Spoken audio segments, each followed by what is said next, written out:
Meus irmãos, abra comigo sua Bíblia em João, capítulo 2, do versículo 12 ao 22, e após a leitura você pode tomar o seu assento.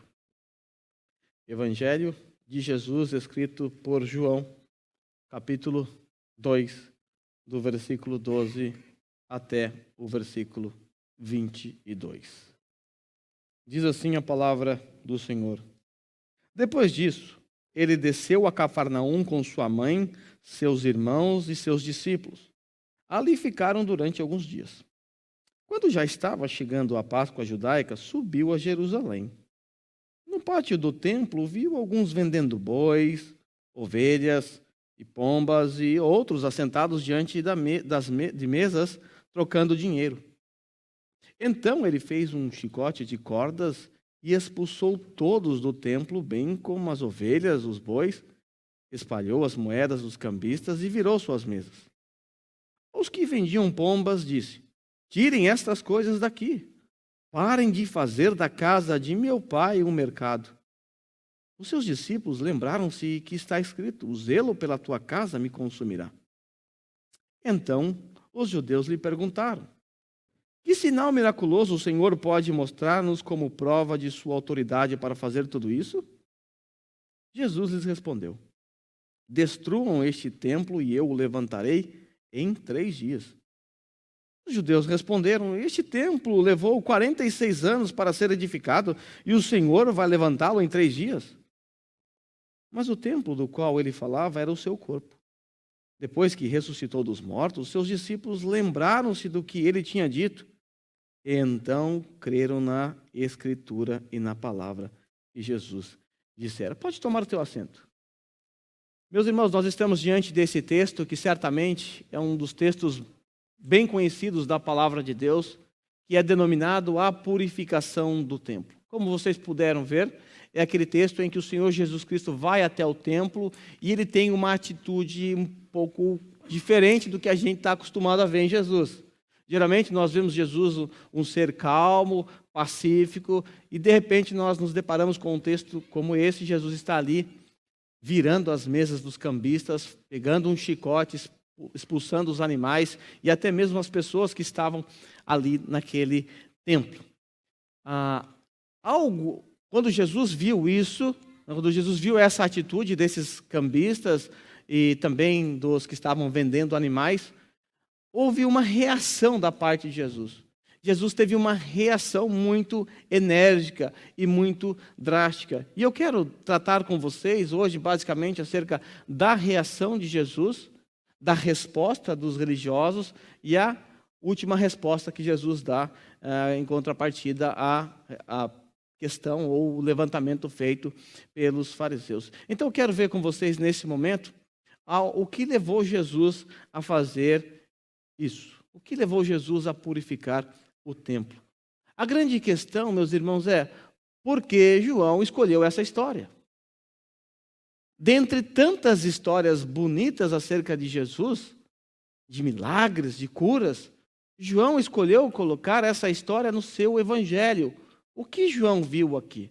O que João queria para os seus leitores e para nós nessa manhã?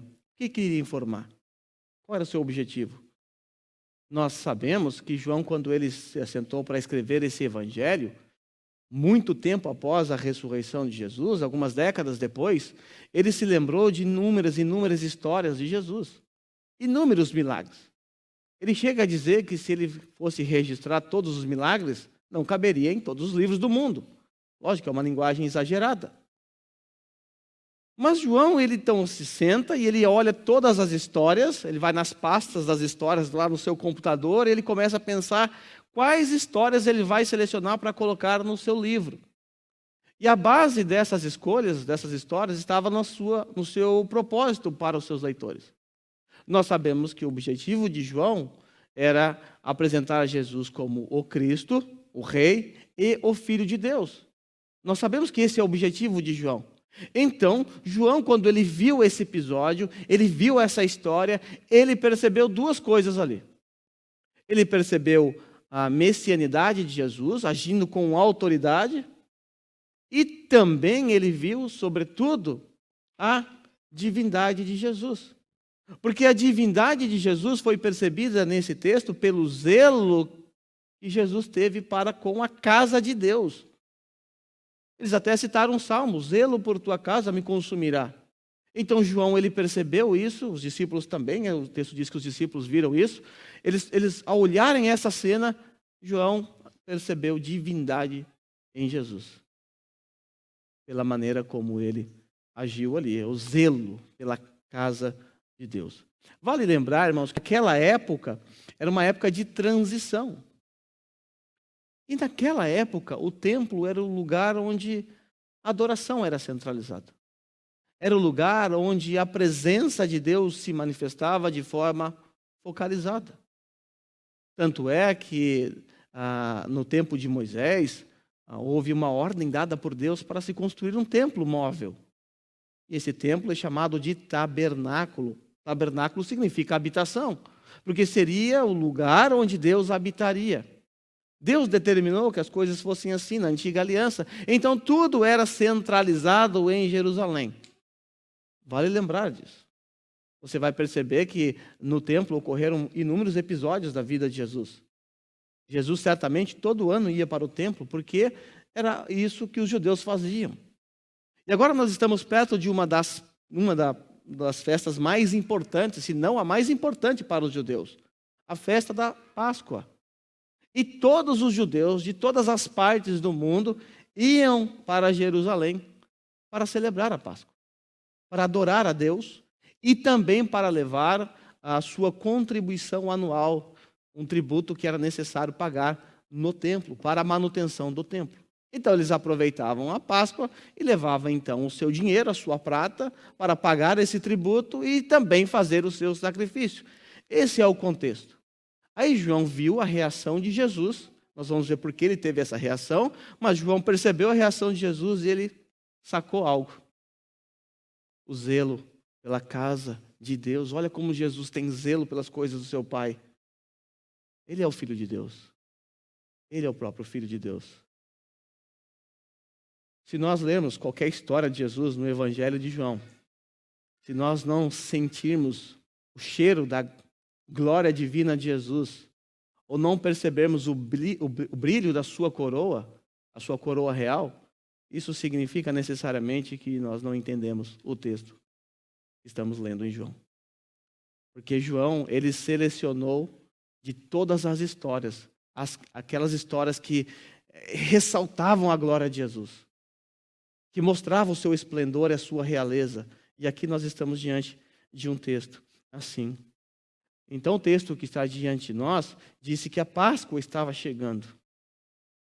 A Páscoa estava chegando. E na Páscoa, ou próximo da Páscoa, quintuplicava pessoas naqueles recintos, nos pátios do templo.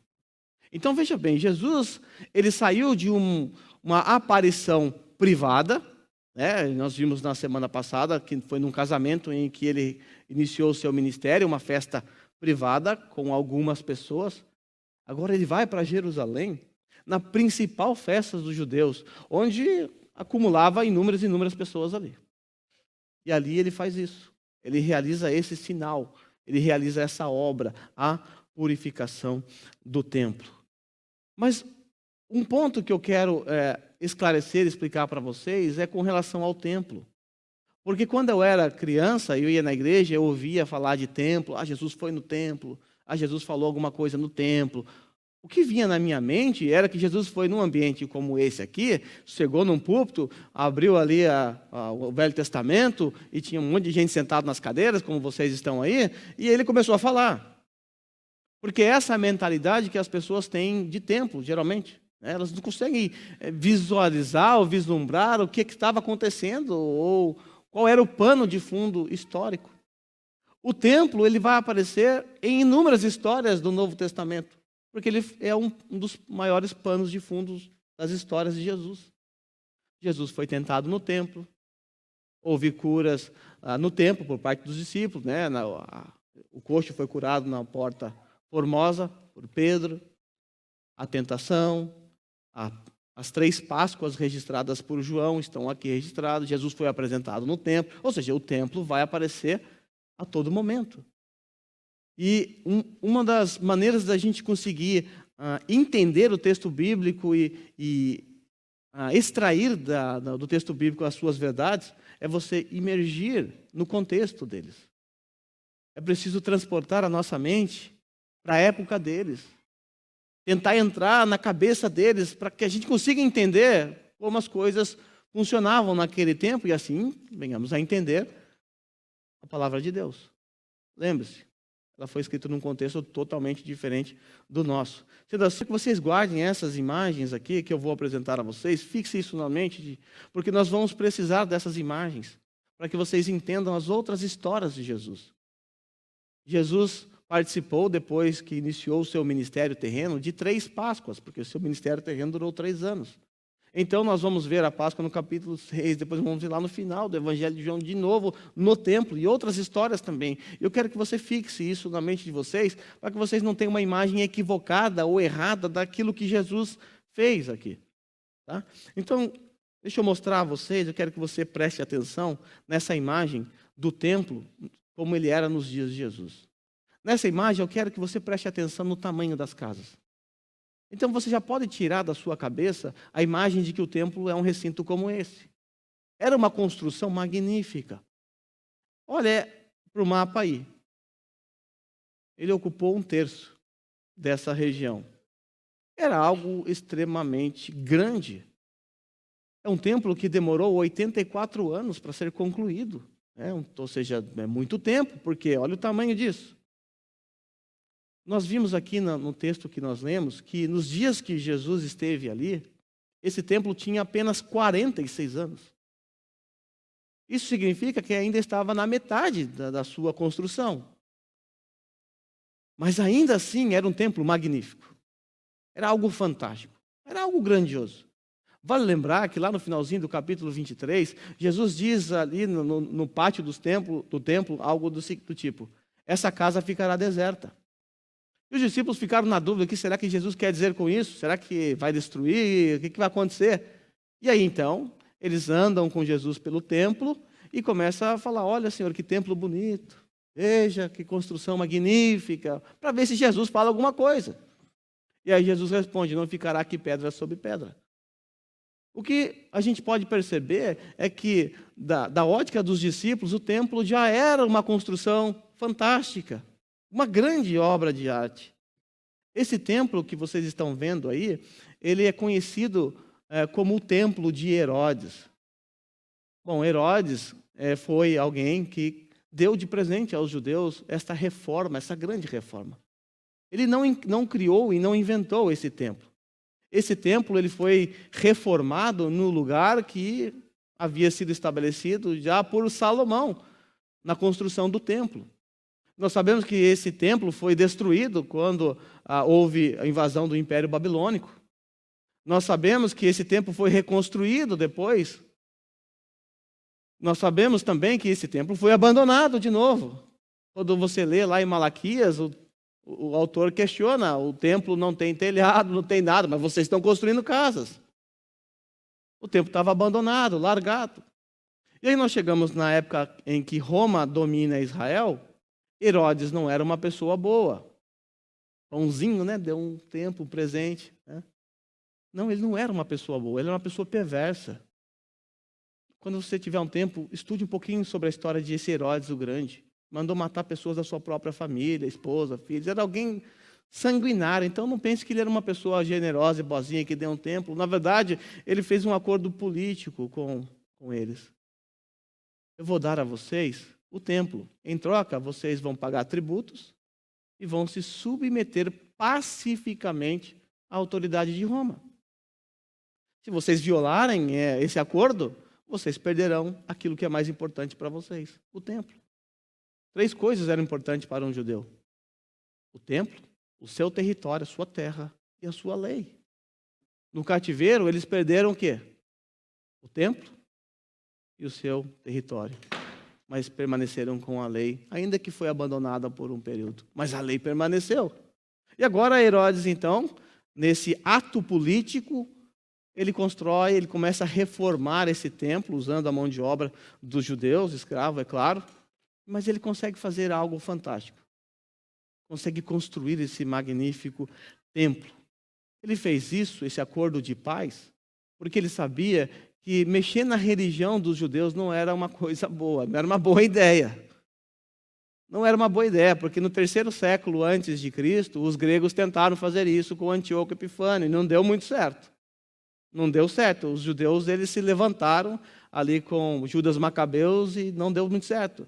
Então é melhor deixar esse povo em paz. Vamos deixar eles adorar o Deus deles, vamos deixar eles cultuar, ter a religião deles e vamos dar um templo para eles. Aí eles vão ficar quietos na deles. Eles não vão perturbar a gente aqui, eles vão se submeter. Então foi um acordo político. Até porque Roma estava ainda conquistando o mundo.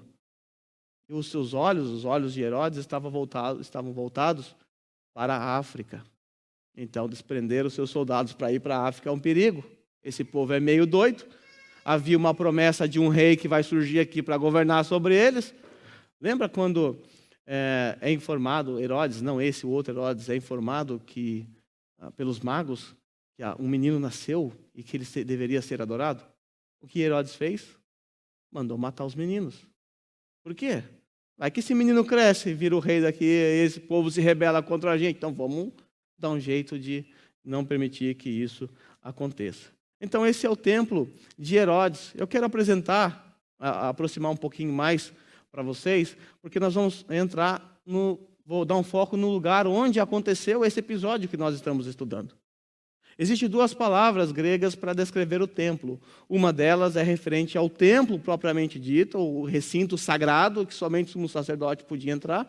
Existe uma outra palavra mais geral e ambígua que também que é usada para todos os pátios do templo, onde podia gentios e tudo mais. Então eu quero que você fixe a sua mente agora, para que você entenda onde aconteceram esses episódios. E quando Jesus ele se comunica com as pessoas no templo, não é dentro do templo, é nesses pátios. É fora, na parte externa. Jesus não entrava no templo, ele não podia entrar no templo. Ele não tinha acesso, porque somente o sumo sacerdote tinha.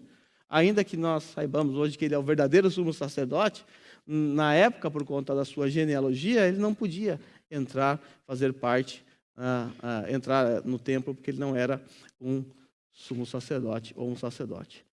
Onde vocês estão vendo essa marca vermelha, ali é o pátio denominado Pátio dos Gentios. Se eu voltar aqui um pouquinho para a imagem para vocês, vocês vão perceber que existe uma pequena muretinha separando esse recinto. Lembra quando eu preguei em Efésios capítulo 2 e 3? Não pode deixar. Efésios capítulo 2 e 3, que o evangelho quebrou aquele muro de separação que havia entre judeus e gentios? Paulo tinha isso na sua mente. Tinha essa parte do templo, ou essa muretinha baixinha que tinha um recado dizendo que se o gentio entrasse para dentro, ele ia morrer, ele ia ser morto. Então veja, a parte mais próxima do templo propriamente dito era um pátio voltado para os judeus.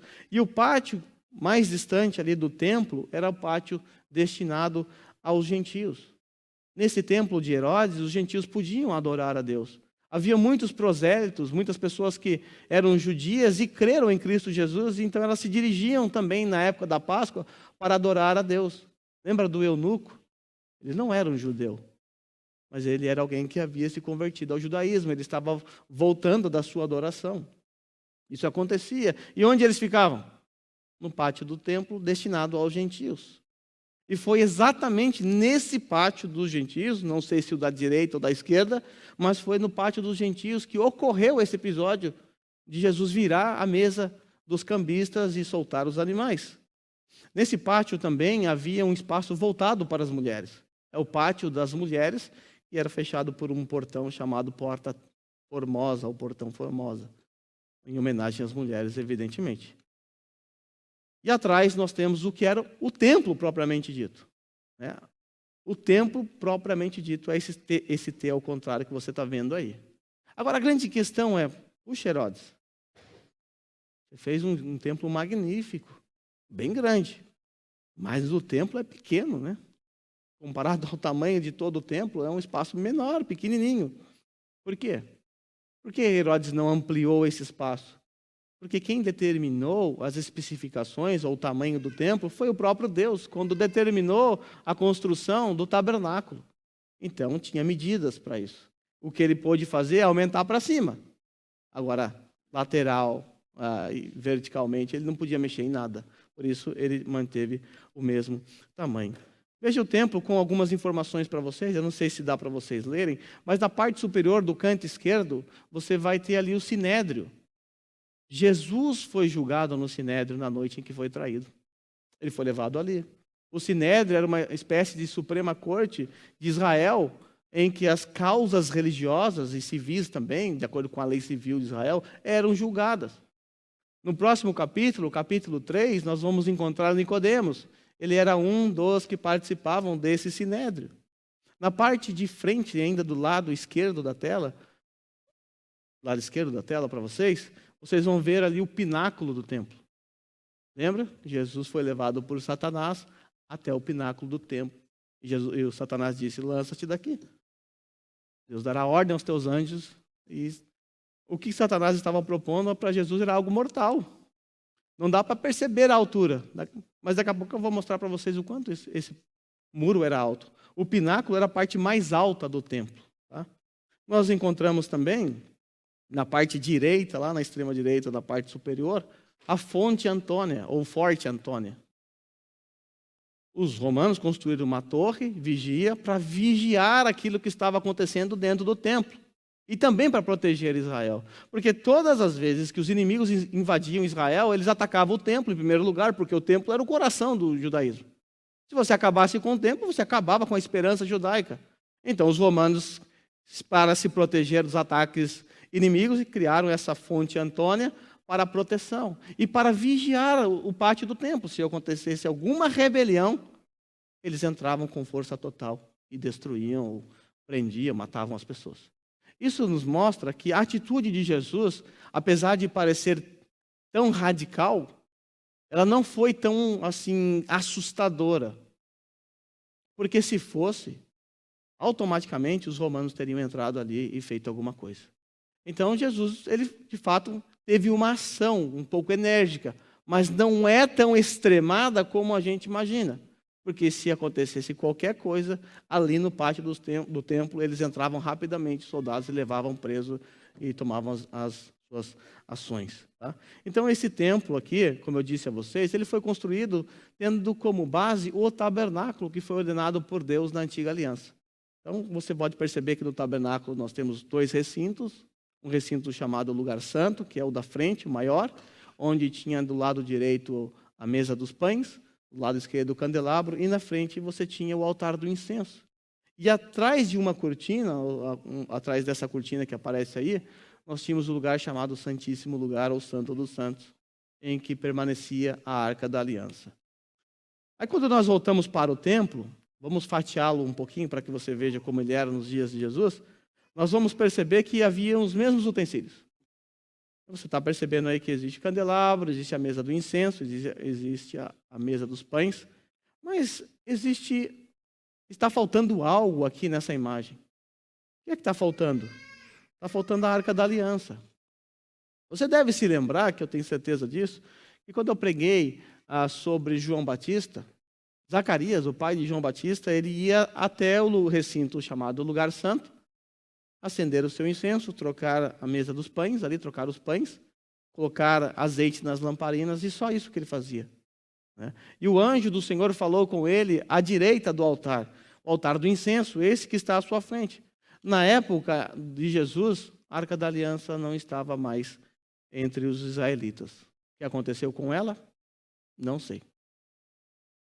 Pode ser que os babilônios tenham levado quando invadiram Israel, porque sumiu naquela época. Pode ser que eles tenham vendido, feito ouro, né, derretido e feito ouro, feito dinheiro. Pode ser que os sacerdotes, percebendo a invasão, enterraram ela em algum lugar. Mas hoje ninguém tem coragem de escavar aquilo lá, porque é habitado por uns camaradas meio explosivos, né? Os muçulmanos, eles explodem facilmente, então ninguém tem coragem de ir lá, é até proibido. Então não havia, nos dias de Jesus, a Arca da Aliança. Sabe aquela música que você canta, o véu que separava já não separa mais? É uma referência a esse véu. Porque quando Jesus morreu na cruz, houve um forte terremoto, partiu esse véu no meio, marcando assim o livre acesso que agora os da nova aliança têm Agora você pode entrar no Santo dos Santos, na presença de Deus, como nós estamos fazendo aqui hoje, sem precisar ir num templo específico ou num local específico. Os cristãos no Novo Testamento, eles não adoram mais em templos. Aqui não é casa de Deus, isso aqui não é um templo, isso aqui é um local onde os crentes adoram ao Senhor. Hoje nós temos livre acesso ao nosso Deus, porque o véu partiu. Então nós temos todos os utensílios aqui no lugar santo, e lá atrás dessa cortina nós não tínhamos mais nada. Se você for visitar Israel hoje, o que você vai encontrar? Eu quero ir lá ver esse templo com os meus olhos.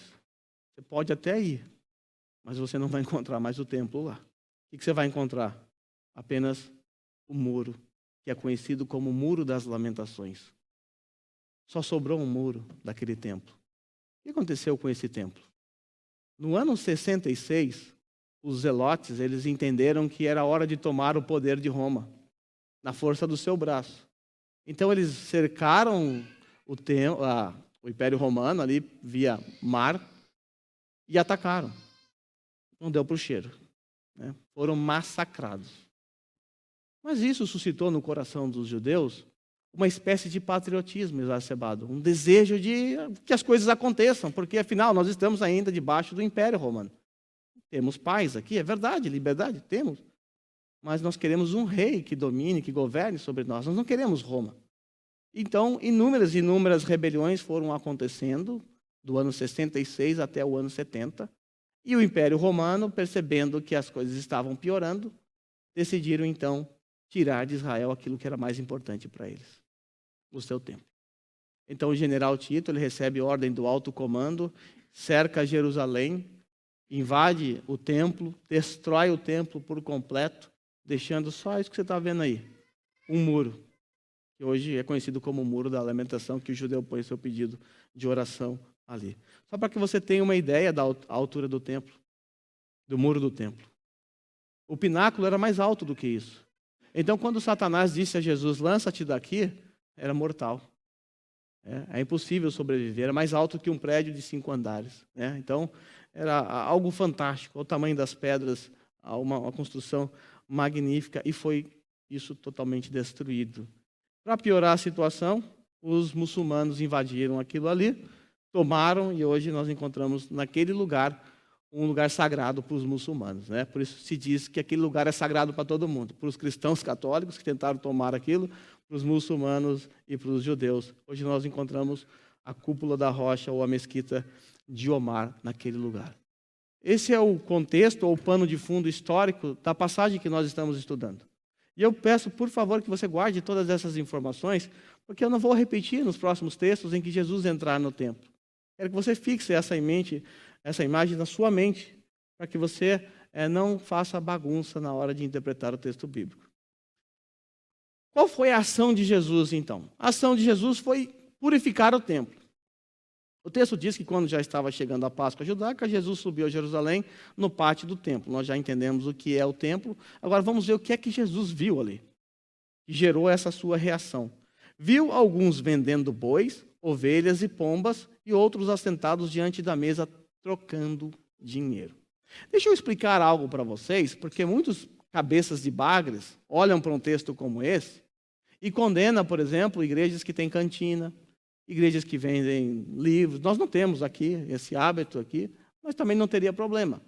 Algumas pessoas se escandalizam porque dizem, não podemos fazer da casa de Deus um comércio, estão fazendo comércio. Rapaz, vai ler a Bíblia direito, não é essa a intenção de Jesus. O problema não estava na venda de animais e nem na troca de dinheiro. Isso era algo necessário. Era uma obra muito boa em favor dos judeus. Porque os judeus tinham que viajar de longas distâncias. Alguns viajavam semanas. Alguns viajavam até meses para chegar ali. Agora imagine você ter que carregar o seu animalzinho ali, o seu boi ou sua ovelhinha, durante essa viagem, o trabalho que dá para cuidar disso. Pode morrer no meio do caminho, pode fugir. Então, para facilitar a adoração dos adoradores, foi criado esse comércio de animais, que não era algo ruim, era algo necessário, era algo bom. Como eu disse na introdução, era preciso pagar o tributo também. Tinha que pagar o tributo para o templo. Só que os sacerdotes eram muito exigentes. Era exigido a moeda de Tiro, que era de uma prata mais pura. E não é todo mundo que tinha essa prata pura. Então, você tinha que trocar. Então, o câmbio era bom, era necessário.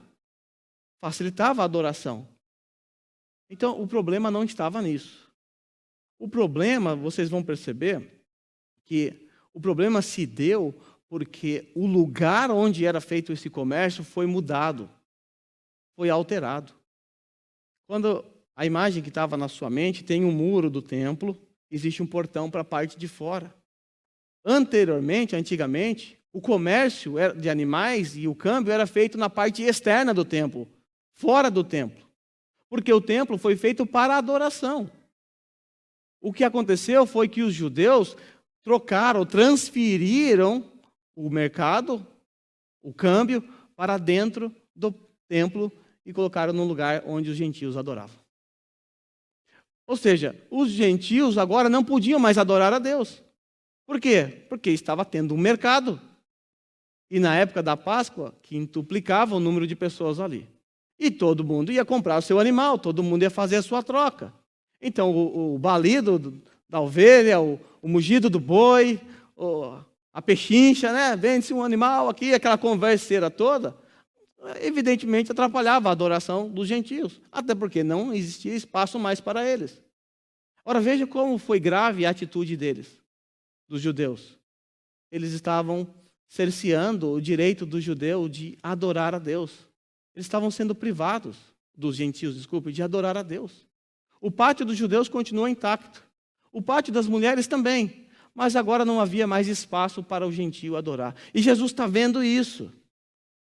É por isso que ele se revolta, é por isso que ele se volta contra eles. Porque eles fizeram da casa de Deus o comércio.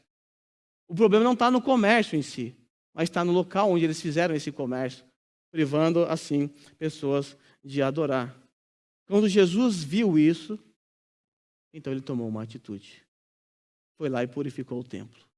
Colocou as coisas no seu devido lugar. Veja aí a ação de Jesus, versículo 15 e 17.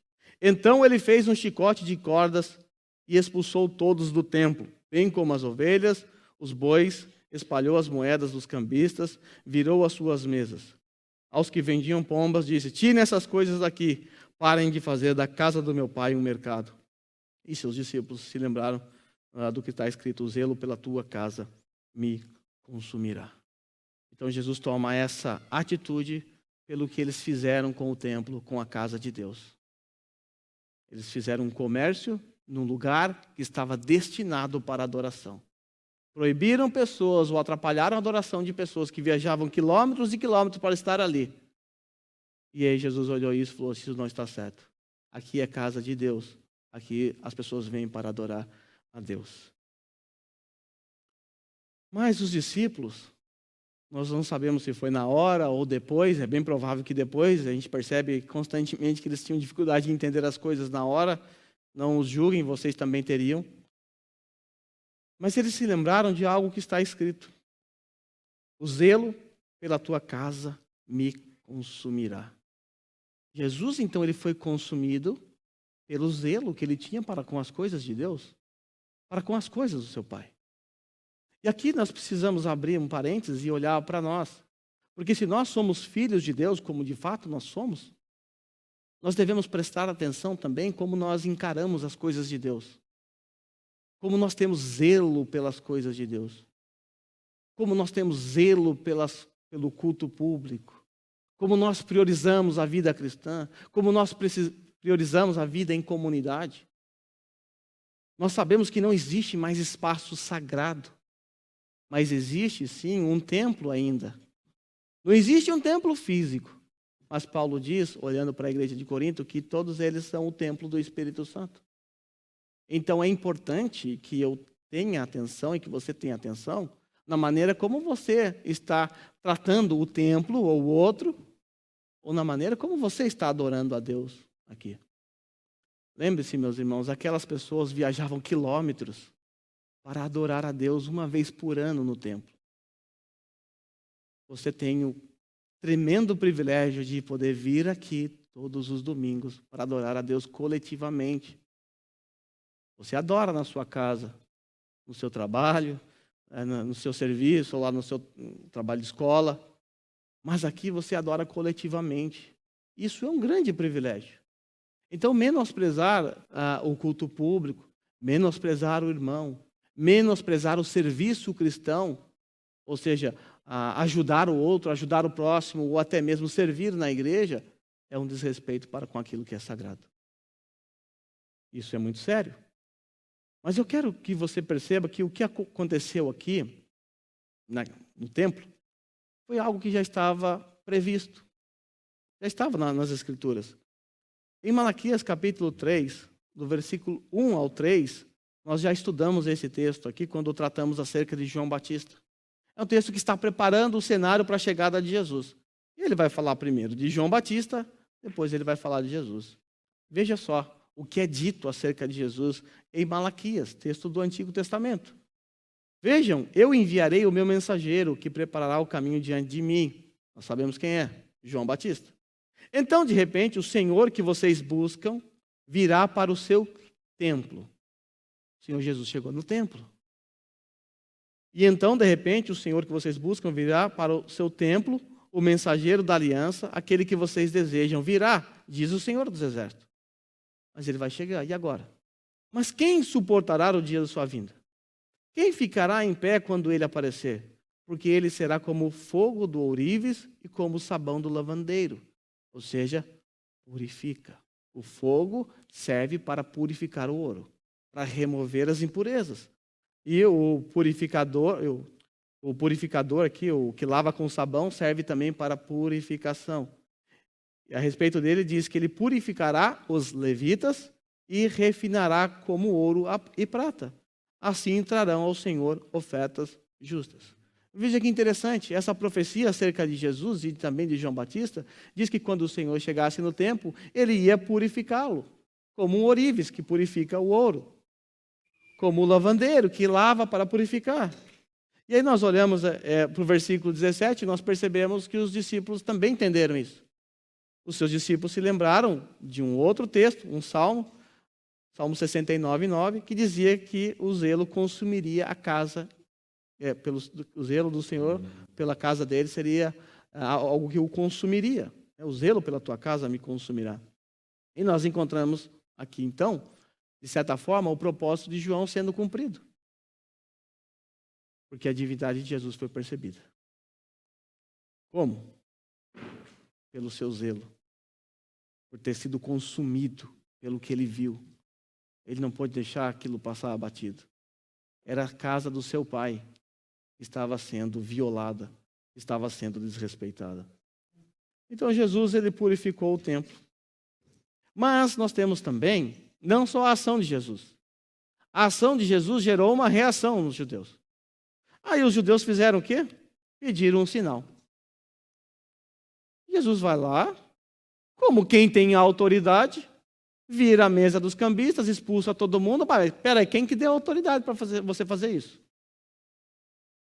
O que Jesus estava fazendo era algo muito grave da ótica humana. Porque eles passaram por cima da autoridade dos judeus e também passaram por cima da autoridade romana. Porque tudo isso estava debaixo da autorização de Roma. Roma deu autorização para esse tipo de comércio. E agora Jesus está ali virando as mesas. A pergunta feita é: que sinal miraculoso o Senhor pode mostrar-nos como prova de sua autoridade para fazer tudo isso? Lembra na semana passada, tenho certeza que vocês devem se lembrar, que eu tratei acerca dos sinais. Lembra que eu disse que o sinal servia para autenticar a autoridade de alguém? Vocês devem se lembrar, né? Espero que sim. Autenticar a autoridade dos apóstolos, a autoridade do Messias. Isso era algo comum. O que eles estavam pedindo era isso. Me dê uma prova. Eu vou acreditar que você tem autoridade para fazer isso se você der um sinal. Afinal, eles não sabiam quem era Jesus. Como é que ele é um profeta? Então, preciso ter um pouco de cuidado antes de tomar uma ação contra ele. Mostre-nos um sinal que a gente vai acatar a sua autoridade. Vamos entender que, de fato, o Senhor tem autoridade. Aí Jesus ele promete dar um sinal. Ele vou dar um sinal a vocês. Só que ele não deu um sinal na hora. O sinal que Jesus deu a eles foi dado depois. Veja o que Jesus disse. Veja a resposta de Jesus. Que sinal fantástico. Jesus lhes respondeu: destruam este templo e eu o levantarei em 3 dias. Bugou a cabeça das pessoas. A resposta foi: esse templo levou 46 anos para ser edificado. Esse é o sinal?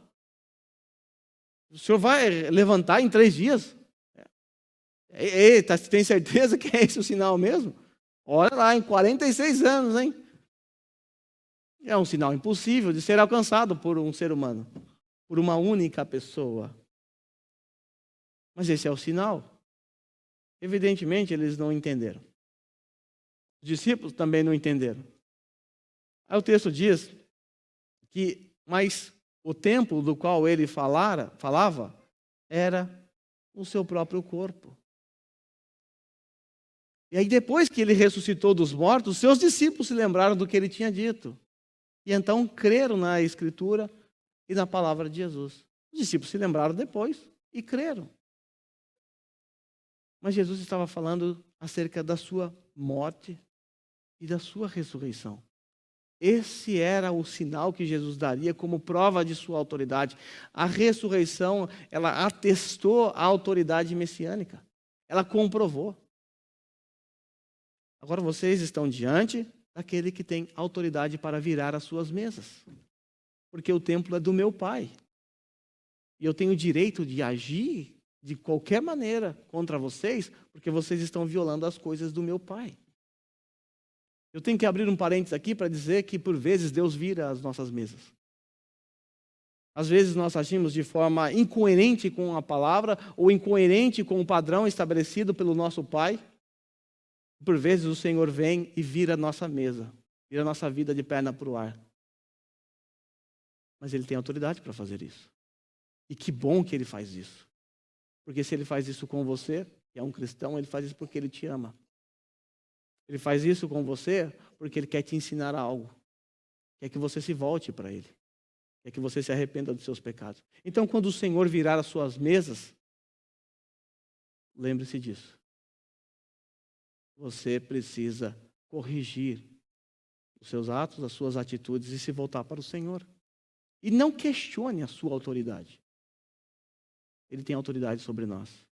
Então Ele pode virar a nossa vida de cabeça para baixo, como sempre faz. Mas há um propósito específico para isso. Ele quer nos ensinar algo. Quer nos trazer de volta para Ele. O texto diz que somente após a ressurreição que os discípulos tiveram essa percepção do que Jesus havia dito. A resposta de Jesus nos levou e nos leva hoje para o ponto mais alto do ministério de Jesus aqui na terra. A sua morte e a sua ressurreição. Vale notar, irmãos, que a primeira aparição pública de Jesus ocorreu numa Páscoa. A primeira aparição de Jesus quando deu início ao seu ministério foi numa festa privada. Agora nós estamos numa festa pública. Eu repito o que eu disse. João registra a presença de Jesus nas 3 Páscoas sequentes, né? Nas próximas 2. Essa e mais 2. Certamente Jesus foi na Páscoa todo ano, por ser um judeu, foi com seus pais quando era pequeno. Mas João está apenas registrando o ministério de Jesus. E ele participou de 3 Páscoas. Ele subiu até Jerusalém 3 vezes em João. A segunda Páscoa se encontra no capítulo 6. E em todas as Páscoas, Jesus fala da sua morte e ressurreição. Em todas as Páscoas, ele fazia isso. Quando nós olhamos o capítulo 6 de João, no versículo 3 e 4, é dito que ele subiu ao monte, sentou-se com os seus discípulos, porque estava próximo à festa da Páscoa judaica. Aí no verso 3, no versículo 30, pediram também um sinal para Jesus. Então lhe perguntaram: que sinal miraculoso mostrará para que vejamos e creamos em ti? Que farás? Os nossos antepassados comeram o maná no deserto, como está escrito, ele lhes deu comer do pão dos céus. Aí Jesus dá uma resposta que deixou os judeus intrigados. Jesus respondeu dizendo que ele é o verdadeiro pão que desceu do céu. Vocês estão pedindo um sinal. Deus mandou maná. Está aqui o sinal. Eu sou o pão vivo que desceu dos céus. Então os judeus começaram a criticar Jesus. E aí ele responde dizendo, explicando que ele daria a sua carne pelo mundo. Na festa da Páscoa, Jesus estava, na segunda Páscoa, estava também anunciando que daria a sua carne pelo mundo, ou seja, que ele morreria. Aí no finalzinho, Jesus explica, esse pão é a minha carne que eu darei pela vida do mundo. A terceira Páscoa, ela se encontra em João capítulo 11 e 12. Exatamente essa é a Páscoa mais conhecida. Porque foi nessa Páscoa que o Senhor Jesus Cristo estabeleceu, instituiu a ceia do Senhor. Foi nessa Páscoa que os discípulos se reuniram com Jesus ali pela última vez, celebrando a última Páscoa. Então, certamente essa Páscoa você conhece muito bem. E nessa Páscoa também o Senhor Jesus Cristo anuncia a sua morte. Anuncia que ele morreria e que voltaria para os seus discípulos mais tarde. A Páscoa era um ambiente propício para Jesus pronunciar esse tipo de discurso. Porque nós bem sabemos que na Páscoa havia muitos e muitos sacrifícios de animais para perdão dos pecados. Vale lembrar que foi na Páscoa, antes de começar a Páscoa, que Jesus morreu. Foi na semana da Páscoa.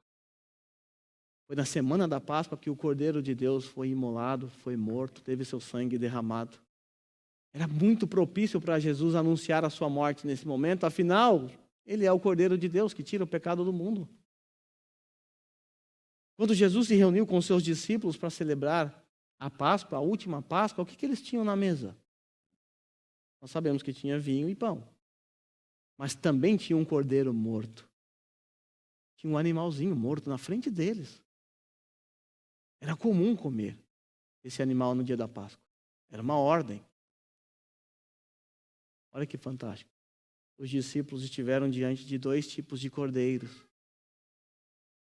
Um animal que levava simbolicamente a culpa deles, mas também estavam diante do verdadeiro Cordeiro de Deus que tiraria para sempre o pecado deles.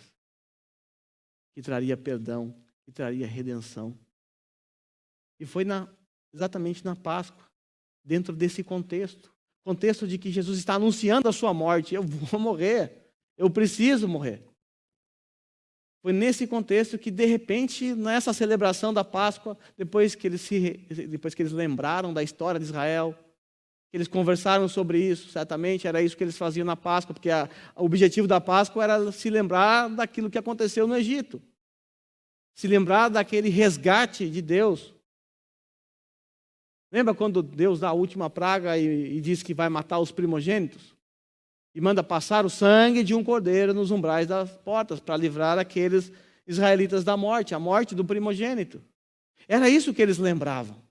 Era disso que eles se lembravam. Eles pensavam nisso. Eles glorificavam a Deus, agradeciam a Deus por essa libertação. Como Deus de maneira poderosa os libertou. Agora, de repente, depois de se lembrar de tudo isso, Jesus estabelece uma outra memória para eles. Muito mais importante do que essa. Uma memória substitutiva. Jesus, então, pega um pão, ele, na frente dos seus discípulos, ele quebra esse pão no meio, ele parte esse pão no meio. Ele diz assim, esse pão é o meu corpo que é dado por vocês.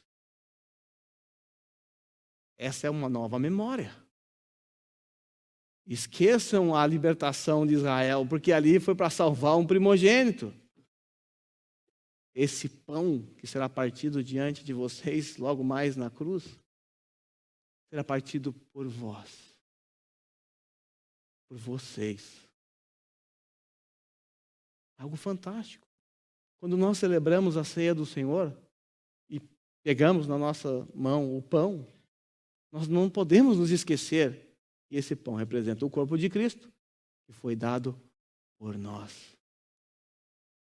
Foi dado por você. De repente, o Senhor Jesus, depois da ceia, depois de comerem, ele pega o cálice, dá graças a Deus, agradece pelo cálice. E aí ele diz assim, esse sangue Esse cálice representa a nova aliança no meu sangue. Eu trago a vocês uma nova aliança. Esse cordeiro que nós acabamos de comer representa a antiga aliança. Seu sangue é insuficiente, é imperfeito, é um animal. O autor de Hebreus vai dizer isso depois, mais tarde. Não tira o pecado do mundo, só serve para expiação temporária. Mas agora, esse cálice, que vocês precisam guardar na memória de vocês, representa o meu sangue, o sangue da nova aliança. E agora, na nova aliança, vocês não precisam mais vir ao templo de Jerusalém para sacrificar um cordeiro. Porque o verdadeiro cordeiro será sacrificado uma vez para todo sempre. O Senhor Jesus Cristo anunciou a sua morte nesse texto da Páscoa, porque ele era porque isso era propício, era didático. E ao estabelecer a ceia do Senhor, ou esse sacramento, ele também ativou a memória dos seus discípulos, para que agora eles não mais se lembrassem daquela libertação em Israel. Foi uma libertação para os judeus. Agora todos os prosélitos ou todos os gentios também podem se lembrar de algo que o Senhor fez por ele. Afinal, você não é israelita, você não é um judeu, você não tem razão para comemorar a libertação do seu povo, porque você nem era desse povo, e nem é. Mas agora, na nova aliança, todos os cristãos, gentios ou judeus, têm um novo memorial, têm uma nova memória ativada. E aí o Senhor Jesus estabelece, então, o que nós chamamos de ceia do Senhor. E é exatamente isso que nós vamos fazer agora, meus irmãos. Nós vamos ativar a nossa memória. Esse sacramento aponta para uma memória, para um memorial. Então, quando a gente come, quando a gente bebe dos elementos, nós temos que refletir, nós temos que pensar. Afinal, esse elemento está me levando para algum lugar. Esse elemento é um sinal que está apontando para algo que foi feito. E o que foi feito? A nossa propiciação. A nossa redenção. Jesus Cristo, ele derramou o seu precioso sangue por nós. Por isso, no momento da ceia, só estão aptos a participar desse momento aqueles que verdadeiramente foram alcançados por esse sangue. A ceia do Senhor é destinada aos filhos de Deus. Porque somente os filhos de Deus podem se lembrar de algo que realmente aconteceu na vida deles. Se você é um incrédulo, se você não crê em Cristo, se você jamais se arrependeu dos seus pecados, você não tem do que se lembrar. Na verdade, você deveria tentar esquecer do seu destino final. Porque o seu destino final é choro e ranger de dentes. Então a ceia do Senhor é para cristãos que tiveram o sangue de Cristo derramado sobre a sua vida ou passado sobre os umbrais das suas portas. Eu quero nesse momento, então, orar com vocês e a seguir eu vou distribuir os elementos a vocês enquanto nós cantamos uma linda canção que fala desse cordeiro que sofreu. É uma música nova e eu quero que você preste muita atenção na letra dela. Você vai ter dificuldade talvez para cantar na primeira, mas na segunda vocês vão conseguir cantar com todo o vigor. Mas por hora, curva a sua cabeça nesse momento.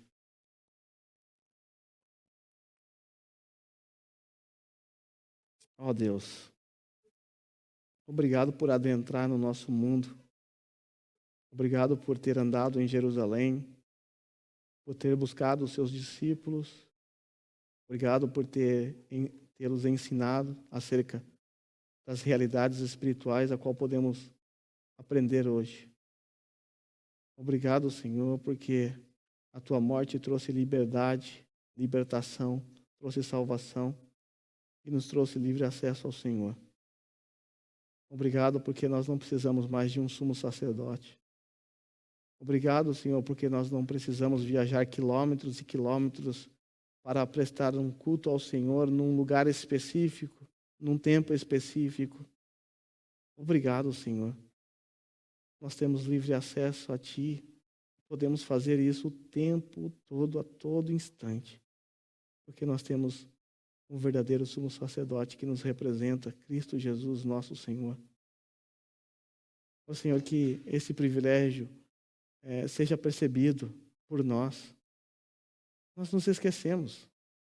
Nós nos esquecemos que o Senhor conquistou na cruz esse livre acesso. Os judeus gostariam muito de ter essa liberdade, esse acesso que nós temos a Ti. Eles não tiveram, mas nós temos pelo Teu sangue que foi derramado naquela cruz. Então, Senhor, muito obrigado. Obrigado por vir a esse mundo e nos ensinar essas verdades. Obrigado, Senhor, por demonstrar o Seu zelo para com a casa de Deus. Isso mostra que nós também precisamos ter esse mesmo zelo para com as coisas do Senhor. Então, nos ensine, durante essa semana, a ter zelo pela Tua palavra, a ter zelo para com a oração. Nos ajude, Senhor. Nós certamente vamos, durante a semana, nos esquecer dessas verdades, mas te peço que, através do Espírito Santo, nos convença, nos mostre, para que venhamos a também ter zelo para com as coisas do Senhor. Pai, nesse momento, nós celebraremos a ceia do Senhor, onde seremos lembrados da Tua morte, onde olharemos para esse pão e contemplaremos o Teu corpo pendurado no madeiro, onde veremos as Tuas feridas, Teu sangue caindo, o Teu sofrimento. Veremos o Senhor sendo esmagado em nosso lugar. Também, Senhor, nos faça lembrar, enquanto estivermos com o cálice, nos faça vislumbrar o Senhor naquela cruz, derramando sangue. Nos faça, Senhor, escutar o som de cada gota de sangue caindo no chão, na terra. Nos faça, Senhor, ouvir o Teu brado, está consumado. Nos faça, Senhor, se lembrar dessa verdadeira libertação e que isso gere em nossos corações alegria, contentamento, satisfação em Ti, porque nós não precisamos de mais nada, nós temos tudo o que precisávamos: o perdão dos pecados, o sangue derramado. E esses elementos comuns, que são separados para um uso sagrado, eles servem para nos arremeter a essa realidade, a realidade de que fomos comprados com o Seu precioso sangue, e fomos libertos de uma condenação eterna. Sendo assim, Pai, coloco diante do Senhor esses elementos e que eles cumpram o Seu propósito nessa manhã, de apontar para o Teu corpo, de apontar para o Teu sangue, e assim gerar no nosso coração notas de louvores, gerar no nosso coração alegria, contentamento e prazer no Senhor. Que esse momento também sirva para refletirmos acerca dos nossos pecados, das nossas atitudes, que venhamos a corrigir diante do Senhor, na presença do Senhor. É isso que eu te peço, no nome santo de Jesus. Amém.